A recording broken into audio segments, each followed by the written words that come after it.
नमस्कार आप सभी को। अभी हम चित्रकूट में हैं और ये चित्रकूट का बीहर जंगल है और इस जंगल में हम संत जी का कुटिया खोज रहे हैं।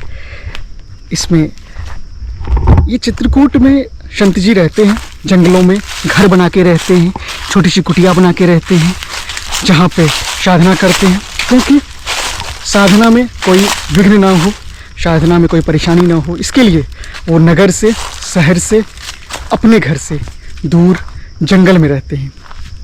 क्योंकि हमारा भारत भूमि का इतिहास रहा है, आज से नहीं, प्राचीन काल से ही संत जो रहते थे वो जंगलों में रहते थे। जंगलों में उनका कुटी रहता था जहाँ पे राजा, प्रजा और नगर के लोग मिलने आते थे कभी कभी, और वो भीषण जंगल हुआ करता था। और ये भी जंगल वही भीषण जैसे है। आप मेरे पीछे देख लीजिए कैसे भीषण जंगल है, चारों तरफ आपको कुछ नहीं मिलेगा। और इस बीहर जंगल में संत जी का कुटिया रहता है जहाँ पे वो सिर्फ साधना करते हैं। और ये जंगल है और इसी जंगल में संत जी रहते हैं, तो इन्हीं की खोज में हम निकले हैं और लगातार आपको हम संत जी का दर्शन करवाते रहते हैं जंगलों में, गंगा के किनारे, नर्मदा के किनारे, तमाम देश के तमाम अन्य तीर्थ स्थलों की जो जगह है वहाँ से। और ये इस तरह से ये जगह सब है। तो आज हम भी इसी जंगल में संत जी का कुटिया खोज रहे हैं और करीब करीब हम वीडियो 2 मिनट से बना रहे हैं, लेकिन करीब करीब 15-20 मिनट हम आधी घंटा पैदल चले हैं। फिर मुझे एक कुटिया नज़र आ रहा है, वो कुटिया आप देख सकते हैं। ये देखिए पीछे वो कुटिया आप देख रहे होंगे, ये सामने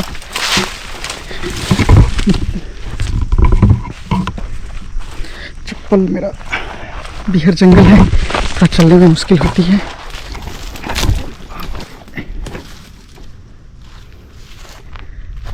इस तरह से। और ये कुटिया जो है वो अभी बना भी नहीं है, ऊपर तिरपाल लगाया गया है, उसमें टूटा फूटा कुटिया है और उस पर प्रभु जी रहते हैं। और संत जी अभी पूजा में बैठे हैं।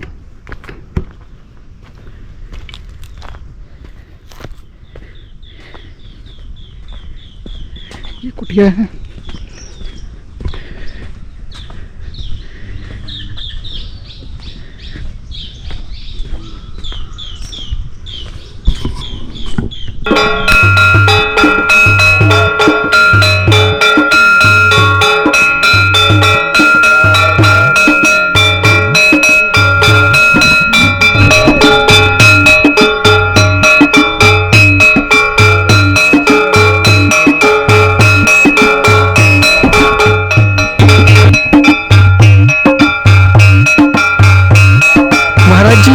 सबसे पहले प्रारब्ध क्या है और कर्म क्या है, मनुष्य इससे कैसे बच सकता है?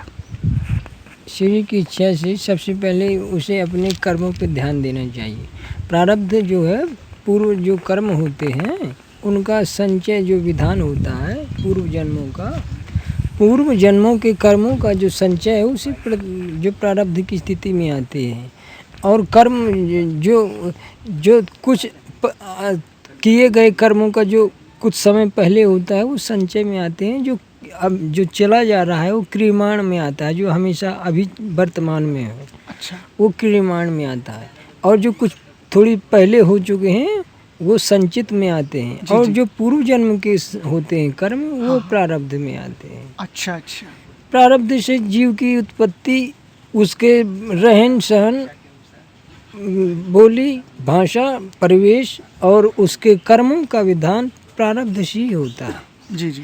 इसलिए हमें हमेशा ऐसे कर्म करना चाहिए जो हमारा प्रारब्ध एक दैवी स्थिति का हो। सबसे पहले हम तो यही कहेंगे कि मनुष्य को अगर आगे बढ़ना है तो वह धर्म की स्थिति धारण करे। धर्म का जो मूल है वही सुख का आधार है। जब तक धर्म नहीं धारण करेगा उसे सुख की प्राप्ति नहीं होगी। धर्म की धारण क्या है प्रभु जी? धर्म हमारे शास्त्रों में जो वैदिक मर्यादा का पालन करने के लिए नियम बनाए गए हैं उनका जो पालन करता है वह नियमावली के अनुसरण करने वाली प्रक्रिया धर्म कहलाती है। अच्छा, जैसे कुछ आसान शब्द में बता सकते हैं? हाँ, जैसे सुबह से उठ करके भगवान सूर्य निकलने से पहले ही ब्राह्मण क्षत्रिय वैश्य को अपना संध्या प्रकरण करना चाहिए। संध्या के बाद वह भगवान का स्मरण करता हुआ ब्राह्मण को यद्यपि 3000 गायत्री जप करनी चाहिए। ब्राह्मण को मध्याह्न काल विष्णु स्वरूप और शाम का शिव स्वरूप गायत्री का ध्यान करना चाहिए और सुबह ब्रह्म स्वरूप का, और तीनों में 1000 मंत्र जपना चाहिए। यद्यपि 1000 सुबह भी जप ले और मध्याह्न और सायंकाल में एक माला भी कर ले तो भी चलेगा, लेकिन 1000 मंत्र सुबह अनिवार्य है। वो संध्या करे, पूजन करे, जप करे, और भोजन जो बने उसका बलिवेश देव कहलाता है वो करना चाहिए। और फिर उसके बाद अपने यथाउचित धर्मपरायण से गृह कार्य में लग जाए और भगवान का स्मरण करे, तो उस स्थिति का जो आलंबन होता है वो धर्म की स्थिति बताई गई है। महाराज जी, आप एक तरफ धर्म की बात कहें जहाँ युवाओं को ये करना चाहिए या घर में संसारिक गृहस्थ में ये करना चाहिए, दूसरी तरफ आजकल मांस, मदिरा, झूठ, बेविचार, परस्त्री गमन ये सब ज़्यादा संख्या में हो रहा है, तो ये दोनों से कैसे बचा सकता है और अध्यात्म को देखते हुए कैसे जीवन जिया जाए? देखो, दोनों में क्या कैसे छुटकारा पाए हम? परमात्मा ने जब ये सृष्टि रची थी तो गुण और अवगुण दोनों रचे थे जी। यद्यपि अभी सत्य का पलड़ा अभी भारी है, अभी अधर्म का पलड़ा भारी नहीं है। अच्छा अच्छा। अभी जो है युग का जो चौथा चरण में प्रथम चरण चल रहा है कलयुग के, जी जी। तो अभी इतना अधर्म नहीं बढ़ सकता। अधर्म की गति होगी युग के अंत में, अभी धर्ममय स्थिति बनी रहेगी। यद्यपि मांस मदिरा है या व्यभिचार है या कोई अधर्म स्थिति करते हैं तो समाज में पहले भी ऐसे बने रहे हैं। धर्म और अधर्म ये दोनों पहलू हैं। परमात्मा के दो मार्ग हैं, जिसको जो उचित लगा उसे वो ग्रहण करता है। जी जी। इसलिए अभी जो कहा जाए ये अभी बहुत कम मात्रा में है। अभी हमारा धर्म का जो समाज है अभी धर्म समाज है। अच्छा, अभी भी धर्म बचा हुआ है? बचा हुआ नहीं है, अभी स्थिर है, अभी स्थिर है। हाँ। महाराज जी, नए युवा युवती शादी करते हैं, आज के युग में एक दिव्य बालक जन्म हो, दिव्य संत जन्म हो, शुरू से ही वो भगवत प्राप्ति करे ऐसी चाह हो, ऐसी बालक संतान उत्पत्ति कैसे होगा? अगर कोई ये चाहता है कि मेरा पुत्र चिरंजीवी की स्थिति में हो तो सबसे पहले तो उसे ही ब्रह्मचर्य का पालन करना चाहिए और दिन रात ईश्वर का ध्यान रखना चाहिए, माता पिता को। बिल्कुल। अगर कोई ये चाहे कि जैसे मार्कंडेय जी हुए हैं या और भी चिरंजीवी हुए हैं सप्त, तो सबसे पहले वो कैसे उन्होंने माता पिता ने विधान किया है, पत्ते खा करके पानी पी करके जंगल में निवास किया है, तब कहीं ईश्वर प्रकट हुआ है, तब कहीं कृपा किया है। तो आज ये बात अलग चीज़ हो गई, यद्यपि आज भी वो विद्यमान है। कर्म करने की क्षमता नहीं है, इसलिए वो पात्र नहीं है तो वस्तु नहीं है। नहीं, आज भी है। यद्यपि अगर श्रेष्ठ पुत्र की उत्पत्ति चाहता है कोई तो 30 वर्ष तक स्त्री और 45 वर्ष तक पुरुष अगर ब्रह्मचर्य का पालन कर दे तो ऐसा पुत्र उत्पन्न होता है। ये वेद में लिखा हुआ है। ऐसा पुत्र उत्पन्न होता है जो एक बहुत बड़े सम्राट की स्थिति को धारण करेगा। और धर्मात्मा अगर माता पिता हैं तो वह एक बहुत बड़ा विशाल महात्मा के रूप में भी परिणत हो जाएगा। यद्यपि कर्म के द्वारा चाहे वो निवृत्ति में रहे चाहे प्रवृत्ति में रहे, धर्मात्मा होना, संत होना ये स्वाभाविक लक्षण है। ये किसी के द्वारा दिए नहीं जा सकते। ये स्वतः ही माता पिता के ही अनुसार पुत्र की जो गुण पड़ते हैं, वो पहला संस्कार जो कहलाता है वही संस्कार में परिणित हो जाते हैं। अर्थात अगर किसी को पुत्र प्राप्ति की इच्छा हो तो व्रत आदि रखे और किसी ब्राह्मण आदि से दिव्य मुहूर्त में गर्भाधान कराए, जिससे उसकी पुत्र की उत्पत्ति दिव्य ही होगी। दिव्य मुहूर्त का मतलब क्या है? ये होता है पत्रों के द्वारा ब्राह्मणों से इसे जानकारी लेना चाहिए जब किसी को पुत्र की स्थिति हो। यद्यपि अगर पुत्र की स्थिति हो तो माता को बहुत व्रत करना चाहिए, पुरुष को बहुत ब्रह्मचर्य धारण करना चाहिए, तो इससे पुत्र की उत्पत्ति होती है। महाराज जी, माना कि ये बात आपने कहा लेकिन नहीं हो पाता है, नहीं हुआ, लेकिन शादी के बाद अब जो पाप लोग किए हैं इसका प्रायश्चित करके और फिर ऐसी संतान की उत्पत्ति हो सकता है या नहीं हो सकता है? क्योंकि पाप तो किए हैं, अब कैसे होगा? पाप और पुण्य ये जीव का स्वभाव है, होना ही है। इसीलिए कहा जाता है कि संध्या आदि, जप आदि, होम आदि ऐसे में धर्म ग्रंथों में अपने मन को रमाओ, ताकि परमात्मा में मन को एक प्रकार से स्थिर विधान हो। इसीलिए बताया गया है। अगर कोई पुत्र चाहता है तो ब्रह्मचर्य का पालन करके व्रत आदि, उपवास आदि से अपने शरीर को तपाए स्त्री, और पुरुष जो है अत्यंत ब्रह्मचर्य को धारण करके रहे, फिर उससे उत्पन्न संतान धार्मिक होती है। ये हमने शास्त्रों में पढ़ा है, और तेजवान होती है, और बुद्धिमान होती है, निरोग होती है। और जो बार बार ब्रह्मचर्य को क्षीण करते हैं, या बहुत से एक समाज में अभ्रांति है कि जब इच्छा होगी तब वो करते हैं कि गर्भाधान करेंगे, नहीं, वो ब्रह्मचर्य को क्षीण करते रहते हैं। ये प्रक्रिया गोली आदि खा करके, ये प्रक्रिया से जो संतान उत्पन्न होती है कि जब इच्छा होगी तब संतान करेंगे, नहीं, वो ब्रह्मचर्य का वो क्षीण करते रहते हैं। उससे बालक अगर उत्पन्न होगा भी कभी तो मंद बुद्धि वाला होगा और तेज नहीं रहेगा, और शरीर में नाना प्रकार की व्याधियां घेरे रहेंगी, क्योंकि उसका जो तेज है वो तो नष्ट हो चुका है। इसलिए अगर कोई तेजस्वी पुत्र चाहता है तो ब्रह्मचर्य को मजबूत होना चाहिए। जितना पुष्ट ब्रह्मचर्य होगा उतना तेजस्वी पुत्र होगा। महाराज जी, बालक जन्म लेने के बाद 10 वर्ष की अवस्था में, 15 वर्ष की अवस्था में कैंसर हो जाता है, उनकी मृत्यु हो जाती है, अन्य कारण से एक्सीडेंट हो जाता है, इसमें माता पिता का प्रारब्ध रहता है या बच्चे का प्रारब्ध रहता है, या क्या, इसको कैसे हम देखें संयोग? देखो, हम बताएं, ये जीव बहुत जन्मों से घूम रहा है। इसके कई कारण होते हैं। पूर्व जन्म के प्रारब्ध का भी एक कारण होता है कि अल्प मृत्यु में विधान हो जाता है। कुछ ऐसी स्थितियां होती हैं कि गर्भाधान के समय भी कोई ऐसा मुहूर्त लग जाता है जो अनिष्टकारक लग जाता है। उन माता पिता को ज्ञान नहीं होता है, इसलिए ये कहा गया है कि सबसे पहला जो संस्कार है उस संस्कार को जरूर ध्यान में रखना, नहीं अगर वो बिगड़ गया तो सारी स्थितियों वाले संस्कार बिगड़ जाएंगे। तो यद्यपि अगर कुसंस्कार जो होते हैं वो यही है कि उसने अपने जो वैदिक मर्यादा है उसका पालन नहीं किया। जब पालन नहीं किया तो जो संतान है वो कुसंस्कारित हो जाती है। और जब कुसंस्कारित का मतलब होता है असंग, असंग होने वाला फिर धर्म को छोड़ देता है। जब धर्म को जीव छोड़ देता है तो वो पशुवत कार्य करता है। पशुवत कार्य करता है, उससे नाना प्रकार के उसे दुखों की प्राप्ति वाले कर्म करेगा।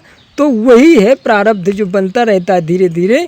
वो बार बार ऐसी गलतियां करेगा कि उसे दुख, कहीं मरणासन या अधोगति या किसी प्रकार कुछ समय में रहेगा, फिर मृत्यु को प्राप्त होता है। इसका कारण माता पिता भी होता है उसके कर्मों के आधार पर।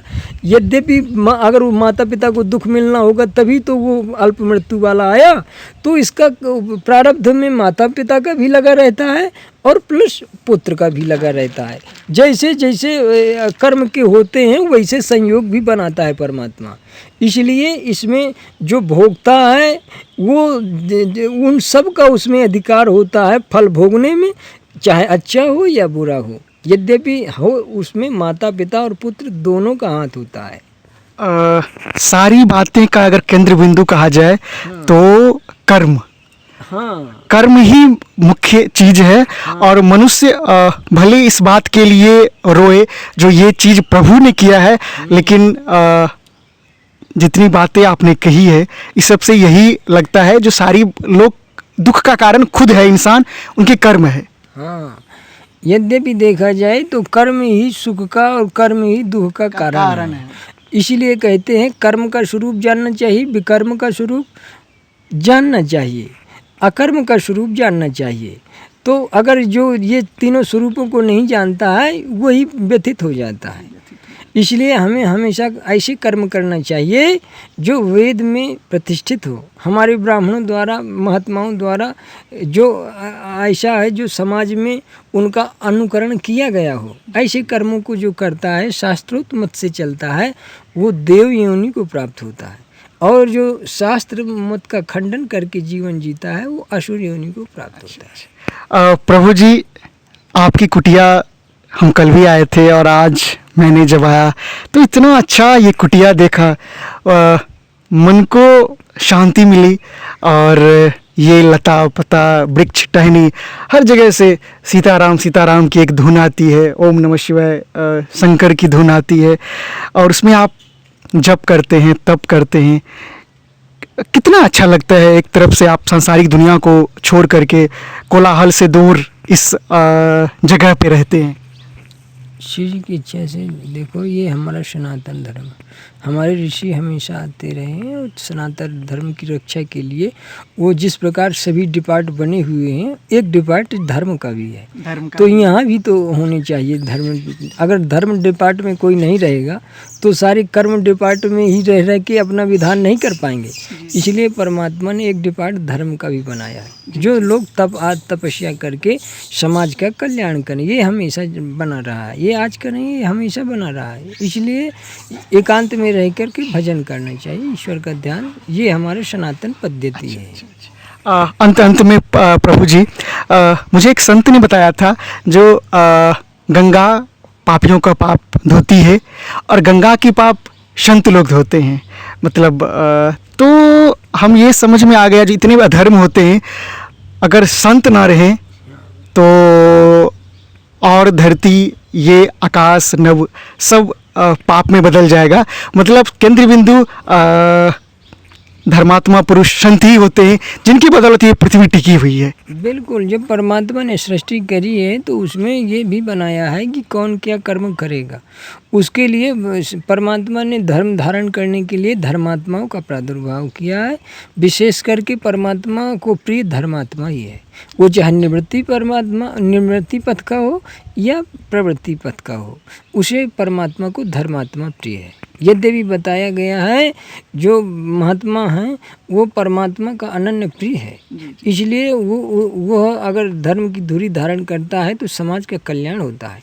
उसी प्रकार समाज में रहने वाली सती अगर सती है समाज में तो पूरे समाज का कल्याण होता है। सती, हाँ, इसलिए समाज में सती का होना बहुत जरूरी है। इसलिए गृहस्थों को अपनी पुत्रियों को सती होने का पाठ पढ़ाएं, देवी होने का पाठ न पढ़ाएं, सती होने का पाठ पढ़ाएं। सती होने का तात्पर्य होता है वो परमेश्वरी का विशेष अंश, और देवी होने का तात्पर्य है जो अपने धर्म का पालन करते हुए यथाउचित जीवन जीते हैं। लेकिन सती परमेश्वरी की एक विशेष अंश मानी जाती है, इसलिए गृहस्थों को अपनी पुत्रियों को सती होने का पाठ पढ़ाएं। क्योंकि सती अगर चरण रख दे गंगा में तो गंगा पवित्र हो जाती है। जब अनुसुईया गंगा को लाई थी तो गंगा ने यही विधान किया था कि मैं यहाँ रुक जाऊँगी, क्योंकि अगर तुम्हारे चरण पड़ते रहेंगे तो मैं यहाँ पवित्र होती रहूँगी। तो सती के चरण से गंगा पवित्र हो जाती है, संत के चरण से, धर्मनिष्ठ ब्राह्मण के चरण से। ये हमारे शास्त्र में विधान है, इसलिए बताया गया है शास्त्रों में कि संत ब्राह्मण गौ और देवताओं इनकी रक्षा करती रहनी चाहिए। अगर कहीं ब्राह्मण गलत मार्ग में जा रहा है तो हमारे समाज का कर्तव्य है कि उसे सुधार करे, क्योंकि ब्राह्मण इस समाज का गुरु है। इसलिए यद्यपि ब्राह्मण को भी कभी भी मदिरा आदि का पान नहीं करना चाहिए, ब्राह्मण को भक्ष्य नहीं करना चाहिए। जो ब्राह्मण धोखे से भी मदिरा पान कर लेता है उसे खौलते हुए गाय के घी को पी करके प्राण हत्या कर लेना चाहिए, ऐसा लिखा हुआ है शास्त्र में। अर्थात ब्राह्मण को कभी भी धोखे से भी मदिरा नहीं छूनी चाहिए। जो ब्राह्मण धोखे से भी मदिरा पान करता है उसका सब धर्म नष्ट हो जाता है, मांस भी कुछ भी। हाँ, इसलिए ब्राह्मण तो गुरु है, उसे हमेशा धर्म स्थिति में रहना चाहिए। महाराज जी, इसके लिए मुझे भी मन में एक द्वंद्व था। ब्राह्मण को हमेशा त्रिकाल संध्या करनी चाहिए। कुछ जगह ब्राह्मण मांस खाते हैं, मछली खाते हैं और कहते हैं यहाँ का रीति रिवाज पहले से आ रहा है और ब्राह्मण भोजन कराने से वो व्यक्ति को फल मिलेगा या नहीं मिलेगा। आप थोड़ा इस पे संशय दूर करें। ब्राह्मण जो मांस मदिरा करता है वो क्षत्रिय हो जाता है। अच्छा, हमने देवी भागवत में पढ़ा है, जो मच्छी का उपयोग करता है, मछली खाता है ब्राह्मण, वो बिना सर्प का, जैसा जहर का बिना सर्प होता है उसी प्रकार उसका तेज नष्ट हो जाता है और अगले जन्म में उसे पदवी घट जाती है, क्षत्रिय की हो जाती है। अर्थात और अगर अधर्म करता हुआ वो जीवन यापन करता है और संध्या नहीं करता है वो ब्राह्मण, तो सूकर और कुकर योनि प्राप्त होती है। जो त्रिकाल संध्या नहीं करते हैं वो सनातन लोक में उन्हें प्रवेश नहीं मिलेगा, अत्रि जी कहते हैं। अच्छा। इसलिए ब्राह्मण को सनातन धर्म की रक्षा करनी चाहिए। मांस मदिरा आदि नहीं करना चाहिए, ब्राह्मण के लिए नहीं है। बिल्कुल शास्त्र में एक प्रकार से रोक लगी हुई है। अगर वो ब्राह्मण नहीं मानता है तो वो अन्न पदार्थ खा सकता है, जैसे काजू में आदि, दूध दही आदि, तस्मई आदि, ये ब्राह्मण का उपयोग है। यद्यपि अन्न, यहाँ तक लहसुन प्याज भी नहीं, जो रुद्राक्ष धारण करता है उसे लहसुन प्याज भी नहीं खाना चाहिए। जी। और कहीं कहीं लौकी और भांटा गाजर का भी निषेध मिलता है। अच्छा। हमने पुराणों में देखा है। अच्छा। लेकिन विशेष करके कम से कम मदिरा लहसुन प्याज का सेवन तो करे ही ना ब्राह्मण। ब्राह्मण अगर ऐसा गलत कार्य करेगा तो निश्चित रूप से वो सूकर और कुकर योनि में जाता है। ये नित्य कर्म में लिखा हुआ है, हमने पढ़ा है और शास्त्रों में भी पढ़ा है। प्रभु जी, आपको विशेष धन्यवाद। आपने हमारे की जय।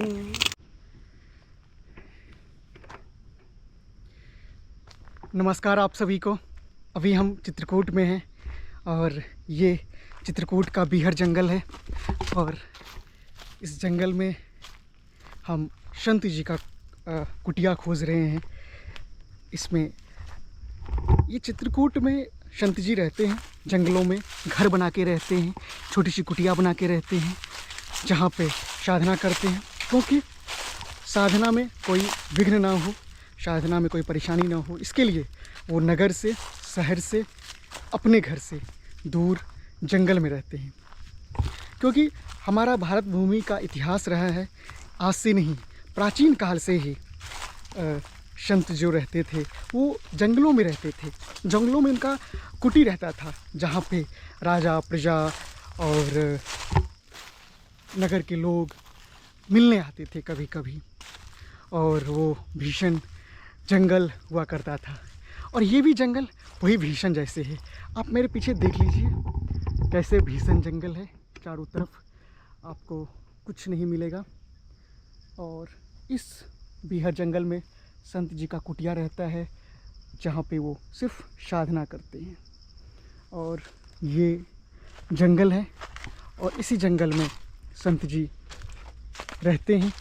तो इन्हीं के खोज में हम निकले हैं और लगातार आपको हम संत जी का दर्शन करवाते रहते हैं जंगलों में, गंगा के किनारे, नर्मदा के किनारे, तमाम देश के तमाम अन्य तीर्थ स्थलों की जो जगह है वहाँ से। और ये इस तरह से ये जगह सब है। तो आज हम भी इसी जंगल में संत जी का कुटिया खोज रहे हैं और करीब करीब हम वीडियो 2 मिनट से बना रहे हैं, लेकिन करीब करीब 15-20 मिनट हम आधी घंटा पैदल चले हैं। फिर मुझे एक कुटिया नज़र आ रहा है, वो कुटिया आप देख सकते हैं। ये देखिए पीछे, वो कुटिया आप देख रहे होंगे। ये सामने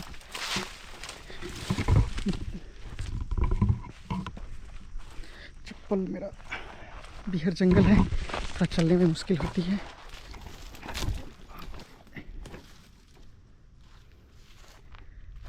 इस तरह से। और ये कुटिया जो है वो अभी बना भी नहीं है, ऊपर तिरपाल लगाया गया है, उसमें टूटा फूटा कुटिया है और उस पर प्रभु जी रहते हैं। और संत जी अभी पूजा में बैठे हैं।